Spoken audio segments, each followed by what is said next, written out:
A rua movimentada, que começa na Praça Osório, centro de Curitiba, e termina no bairro Campina do Siqueira, leva o nome de um dos personagens mais polêmicos da história do Paraná.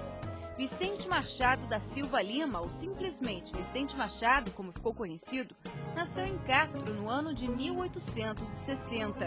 Foi nessa cidade de construções antigas, nos Campos Gerais, que o garoto começou os estudos. Ele sempre foi bastante presente, era muito aplaudido nos seus discursos, ele tinha uma oratória muito boa, conseguia sustentar as suas ideias assim democraticamente, né?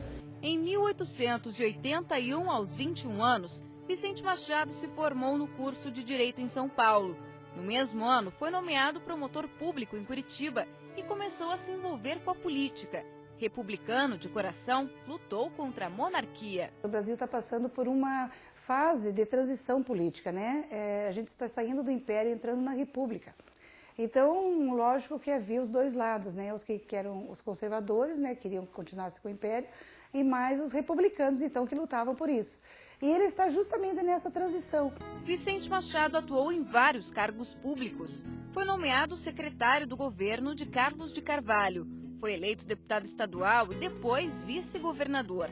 Em 1895 foi candidato ao Senado e, para ser eleito, passou por cima de algumas regras. Nessa ocasião ele não tem a idade suficiente e aí, então existe até um momento que ele dá um jeito de ser candidato, mesmo que não tivesse a idade correta para isso, conforme a legislação da época pedia. Eles conseguem modificar a data de nascimento dele.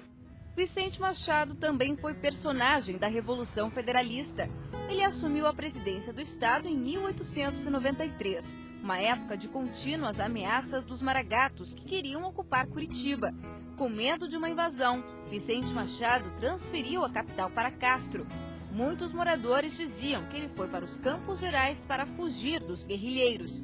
Em mensagem escrita para o Poder Legislativo, ele garante: eu não havia de ficar sereno na posição a que me alcançava o voto popular, quando não tinha elementos para garantir minha autoridade, nem suficiente força para fazê-la respeitar.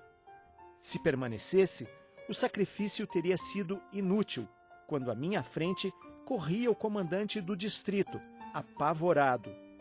Não havia de ser com 2 ordenanças e um pequeno grupo de amigos fiéis, mas assim mesmo desarmados, que se poderia resistir à invasão. Procedi como devia. Digamos assim que o barão teria que ser tirado de cena, porque ele estava incomodando politicamente falando, né? E aí com isso forma-se um grupo, né, que não quer o barão dentro daquela área política e ele acaba sendo assassinado, né, na Estrada de Ferro. E com isso levantou-se a hipótese de que Vicente Machado estaria por trás desse levante, né? Mas Vicente Machado sempre negou o crime. A excelência do regime republicano está em possuir natural remédio a todos os males. Meus patrícios que comungaram com a revolta podem estar tranquilos quanto a perseguições e violências por parte das autoridades do Estado. Então, só se sentirão dignificados pela aplicação da lei. Dos efeitos desta, não devem temer quantos por si tiveram a justiça. O Vicente Machado ele sempre foi bastante democrático e sempre defendeu bem as suas ideias, né? Que quando havia algum questionamento sobre a atuação política dele, ele sempre fazia uma defesa pública e muitas vezes acabava convencendo os seus interlocutores. As acusações foram esquecidas. Em 1904, ele se reelegeu governador do Paraná, mas não conseguiu completar o mandato. Morreu aos 46 anos por causa de uma doença desconhecida na época. Uma personalidade que marcou a história do Paraná, uma vida imortalizada neste retrato. O quadro de Alfredo Andersen, o mais importante pintor estrangeiro que morava no Brasil na época, tem quase 3 metros de altura. A obra, feita há 100 anos, está hoje no Museu Paranaense. A história de Vicente Machado também é lembrada há mais de um século pelos alunos desta escola de Castro, o primeiro colégio republicano do estado. Em Ponta Grossa, o advogado foi homenageado e dá nome a esta movimentada avenida no centro da cidade.